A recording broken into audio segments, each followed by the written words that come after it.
le grand corsaire le plus influent. Bon alors d'accord. Ah, le plus influent, c'est pas Mihawk, hein. Ah là là, personne le calcule, personne le connaît, personne lui parle, personne n'a envie de lui parler, personne n'a envie de le côtoyer, rien du tout.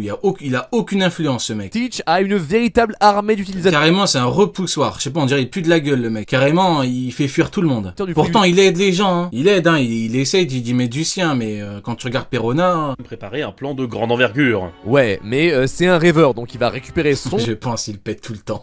One Piece, puis il restera dans sa forteresse comme Big Mom ou Kaido. Alors que Crocodile, il a dirigé en secret l'organisation Baroque Works, il a tenté de renverser le roi d'Alabasta en orchestrant un gigantesque complot, et il a Après, bon, Crocodile, je l'aime bien, hein. Mais le frérot, 45 ans pour un complot, pour faire tomber Cobra. On en parle vite fait ou on va faire comme si il s'était rien passé. 70 ans pour faire tomber Cobra. C'est pas tu veux faire tomber un truc de ouf, un doyen. Vous voyez? Non, pour faire tomber Cobra. Crocodile, on l'aime bien, mais doucement. Fondé son propre empire. Alors oui, Baroque Works a été dissoute, mais n'oubliez pas qu'il a une grande influence. Je te jure, Doflair, il a réglé ça en une nuit. Doflamingo en une nuit, il a réglé le problème. Hop, plus droit à Riku, plus droit de... Tous ces cons là, il les a tous dégagés, incroyable. Dans le monde de la pègre. Doflamingo le surpasse sur tous les points. Il dirigeait la maison des ventes des Sabaody et... Bah vas-y toi, fais tomber un pays, frérot, tu me donnes le fruit de crocodile, tu penses il me faut 70 ans pour le faire tomber? Frérot, de toi à moi, Doflamingo en une nuit il l'a fait, lui il lui faut 70 ans. Tu vois, j'ai pas envie de chier sur crocodile, mais là tu me forces un petit peu à y aller, tu vois. participer On parle de Cobra. Frérot, on parle pas de... On dirait on parle d'un truc de ouf. Non, c'est pas Im, c'est Cobra. Tu vois ce que je veux dire ou pas? Cobra, c'est quand même le... Comment je pourrais dire ça? Cobra, c'est le con des rois. Vous voyez Cobra, vous voyez quand il y a la réunion des rois, il regarde mais d'un air méprisant. Les autres rois lui disent mais qu'est-ce que tu veux toi, imbécile? Vous voyez ce que je veux dire? C'est pas pareil. arme conventionnelle ou expérimentale, c'est lui qui contrôlait l'approvisionnement en smile, des fruits du démon artificiel. Kaido était un de ses clients privilégiés, et surtout, lui n'a pas... Je te jure, voilà. On va sortir les vrais dossiers maintenant, merci Eljo. En plus, un pays rempli de sable. Bordel de merde. Bordel de merde, t'as le fruit du sable. Le pays, il est rempli de sable. Il te faut 70 ans pour faire tomber Cobra. S'il vous plaît, les mecs, s'il vous plaît. Bon, après, j'ai pas envie de lui chier dessus, en vrai, Crocodile, c'est bon, c'est bon. Coup d'état. À Dressrosa, il a manipulé le roi pour le forcer à tuer son peuple, se faisant passer... Voilà, Doflamingo qui fait les vraies choses. Il reste, bien évidemment, plus faible que Cracker. Ça, voilà. Mais... merci à Doflamingo qui fait les vraies choses. Pour un héros, il a usurpé le trône et fait taire toute contestation grâce au pouvoir de sa subordonnée, Sugar. Elle transforme quiconque en jouet, et ça, c'est des vrais plans, des vrais pouvoirs, des vraies caractéristiques. C'est pas Crocodile qui squatte. Après, Crocodile aussi squatte avec des nuls. Au bout d'un moment, bon... est-ce qu'on peut dire qu'on squatte avec un capitaine a des compagnons qu'il mérite? Peut-être. On verra bien. Passant jusqu'à leur existence On verra bien de quoi, c'est fini. La basta. L'esprit de leurs proches, une arme terrifiante. Bon, à côté de lui, Crocodile, c'est qu'un petit pirate amateur, hein. Il a raison, Cadet. Aujourd'hui, selon nos espions, il en est réduit à un rôle de porte-flingue pour l'empereur Baggy le Clown, ayant détruit sous ses ordres la flotte de cuirassés venue l'arrêter. Matelot chez Roger, camarade de Shanks le Roux, allié de Barbe Blanche pendant le siège de Marineford, ce misérable pirate d'East Blue... Ce misérable pirate. Cachait très bien ce misérable clown. Après la chute de Doflamingo, Baggy a récupéré son trafic d'armes et a fondé une agence de mercenaires florissante. Mais Baggy, c'est pas le gars qui s'est rendu tout seul en cherchant un trésor dans une de nos bases? Dois-je vous rappeler ce qu'il a fait ensuite? Il est descendu au fin fond d'Impel Down pour ressortir avec toute une horde d'anciens détenus qui lui vouent désormais un culte. Mais alors la vraie force de Baggy, ce serait pas d'être le grand corsaire avec les meilleurs alliés. C'est un meneur d'hommes hors pair qui avait largement mérité... Barbe Noire... On n'a pas d'infos sur la flotte de Barbe Noire. Mais en tout cas, il a un équipage de fous. Donc, Barbe Noire quand même, hein, même s'il a pas de flotte. Et sa place de grand corsaire. En devenant empereur, il a fondé la Cross Guild, avec sous ses ordres Mihawk et Crocodile. Prime totale du trio, 8,5 milliards de berries. Sans compter tous ses gros bras. Il a désormais une véritable armée, mobilisée... Ouais, c'est vrai, Boa, elle a un pays derrière elle, mais est-ce que... en fait, on parle des meilleurs alliés. Je pense qu'en vrai, en meilleurs alliés, on doit surtout prendre les gens au niveau individuel. Même si le nombre, c'est important. Mais bon, dans une bataille comme ça, contre des mecs aussi forts qu'un équipage d'empereur, est-ce que ça va grandement t'aider? Je sais pas. Donc en vrai, je mets Barbe Poire. Hein. Contre nous, payant même les... Ah ouais, les mecs de la ruche en plus, bah oui.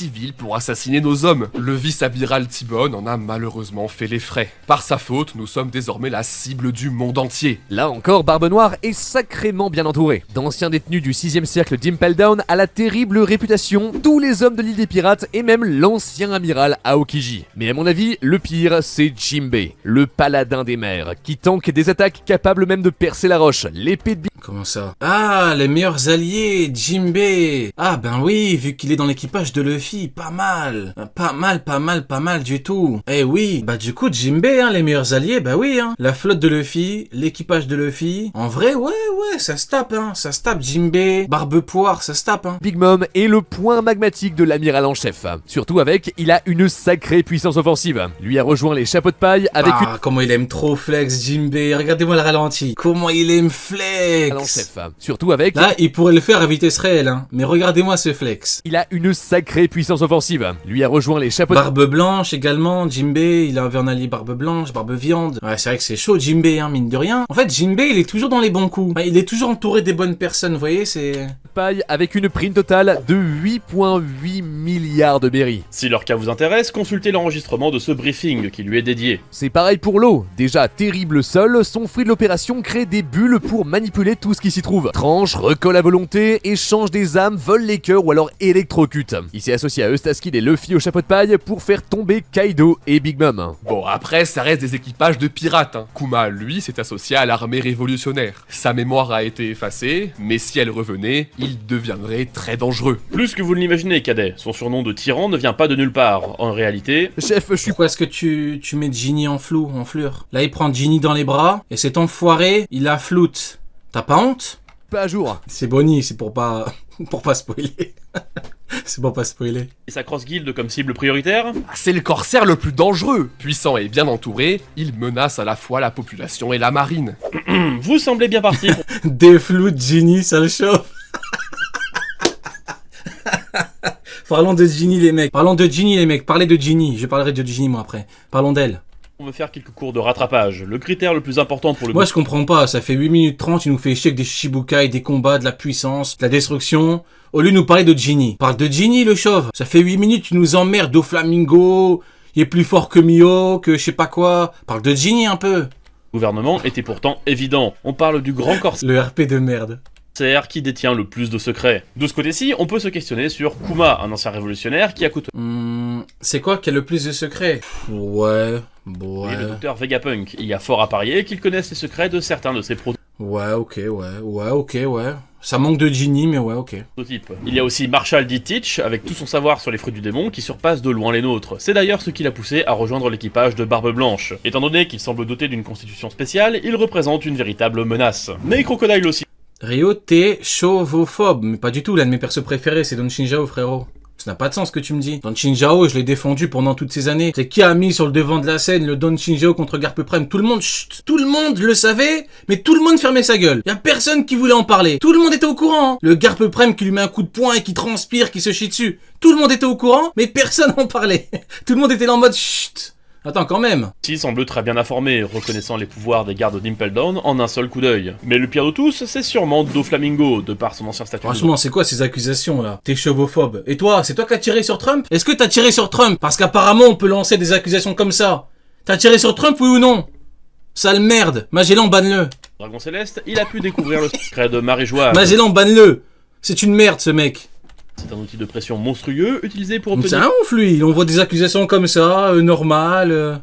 un titre de grand corsaire et s'assurer que la marine ferme les yeux sur ses crimes. Non mais instructeur, nous devrions avant tout protéger la population. Le plus dangereux, c'est forcément celui qui emploie sa puissance pour tuer ou pour opprimer des civils. Vous dites vrai, Cadet, mais parfois on doit faire quelques concessions. Lorsqu'on donne une prime à un pirate, il faut prendre en compte ses intentions, son prestige, son influence sur l'ordre établi. Ce qui menace le gouvernement mondial passera toujours en priorité. Si vous voulez mon avis, c'est pour ça que la prime de l'impératrice pirate est aussi basse. Certes, elle est puissante, mais son équipage se contente de petites rapines pour s'assurer leur survie. A l'inverse, l'inverse, Mihawk c'est très haut, car surpuissant, légendaire et connu comme un chasseur de Marines. Il est donc une vraie menace pour l'ordre. De même, si Doflamingo venait Oui, Mihawk, c'est une menace pour l'ordre. Et vu qu'il tapait des marines, bah forcément, inévitablement, sa prime très élevée, quoi. Maintenant, bon, Mihawk légendaire, je ne sais pas. Ça dépend encore une fois, tout dépend du prisme par lequel on regarde ce mot. C'est légendaire, bon, Tsuru c'est une légende, quoi. C'est compliqué. Ça dépend, parce que c'est comme tout. Il y a légende et il y a légende. Vous voyez ce que je veux dire? Donc bon, il y a moi je dis que je suis une merde des fois parce que j'abuse, il y a des vraies merdes comme Rin. Rin c'est une vraie merde au sens le plus strict du terme. Donc il y a toujours deux façons de voir les choses.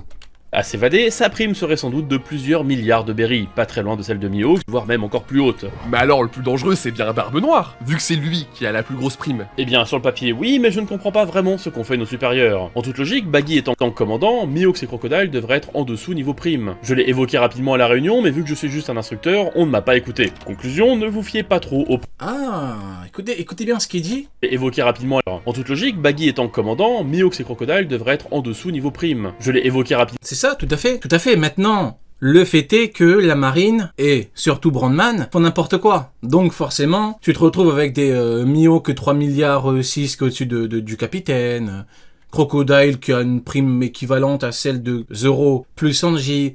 Ça n'a pas de sens. Donc c'est un peu devenu n'importe quoi, mais bon. En même temps, vu l'état du monde, est-ce qu'on peut vraiment, en vrai de vrai, reprocher à Brandman de remplir son froc? Parce que, dans les faits, le vrai problème c'est que Brandman remplit son froc. Et donc il fait n'importe quoi. À la réunion, mais bon, est-ce qu'on peut vraiment lui reprocher? Bon, en vrai de vrai, c'est pas... Je suis juste un instructeur, on ne m'a pas écouté. Conclusion, ne vous fiez pas trop aux primes. Les classements de puissance et de dangerosité dans votre univers, c'est parfois compliqué, d'autant plus que nos espions, parfois, peuvent raconter n'importe quoi. Alors, on pourchasse qui? Ah, moi je dis Baggy, c'est Dossoufifre, puis Barbe Noire et Doflamingo. Allez, ça vous va les potes? Et pour la suite, je dirais... Moi, je vous jure, qu'est-ce que je donnerais pour voir Fujitora, Sengoku et Tsuru faire une descente dans le chapiteau de j'ai dit Mihawk instinctivement, vous voyez, c'est pour les voir faire une descente dans la Cross Guild. Je vous jure, je paye. Prenez mon argent, je donne tout ce que j'ai, juste pour voir un 1 contre 1 Fujitora contre Mihawk. Je vous promets, je donne tout. Prenez tout. Je vous promets, mon t-shirt, je vous le donne. Mais s'il vous plaît, Fujitora contre Mihawk, c'est tout. Je demande pas la lune. Vous voyez, on dirait que je suis en train de demander un truc de... Non. Juste un petit 1 contre 1, se croisent, ils se battent. Vous voyez ce que je veux dire? Non, ce serait incroyable, mais bon, écoutez, on verra bien. Kuma, Hancock, Jinbei, Law, Weevil, et on finit sur Moria. Le gars sert tellement à rien qu'on en a même pas parlé aujourd'hui. On est bon. Carrément, ça a pas respecté Moria. Hein. Alors qu'il te fait des oses, il te fait des armées de zombies. Ah ouais, ça respecte pas les anciens, je reconnais. Hein. Instructeur. Eh bien, cadet, il faudra... Même tes chaussures Mihawk, non, je donne tout à part ça, attends. T'es fou, quoi. Mes chaussures Mihawk, c'est... Non, je peux pas les donner. Poser la question au reste de la classe. c'est comme Shanks avec le chapeau de paille. Tu vois, c'est mon trésor. Je peux le prêter, mais il faudra me les rendre. Je peux les prêter, mais il faudra me les rendre. Et vous, camarades, que pensez-vous de ce classement? Donnez-nous votre avis avant que ces deux-là... Quand j'avais dévoilé mes chaussures Mihawk... Tout le monde avait câblé. En mode, je mentais. Il y en a beaucoup dans le chat, vous êtes des merdes, hein. Il y en a qui croient que je mens. Quand j'avais dit j'ai des chaussures Mihawk, ils m'ont dit non, c'est faux, tu mens. Non, les mecs, c'est vrai. Je mens pas. C'est quoi mon intérêt à mentir? Je me mens pas. Cela ne sabote votre note finale. Arrêtez tout! Je viens d'avoir une illumination. Quand je dis que Mihawk est une merde, je ne mens pas, je n'ai pas d'intérêt à mentir. Le plus fort, en fait, ce serait pas Goku. Non, c'est Eren. Ah, par pitié, ta gueule, Maxence. De toute façon, tout le monde sait que c'est Mustang. Et Yugi alors? Engagez-vous, qui disait. Ok, bon. Bah écoutez, c'était plutôt pas mal, hein. Franchement, j'ai bien aimé, hein.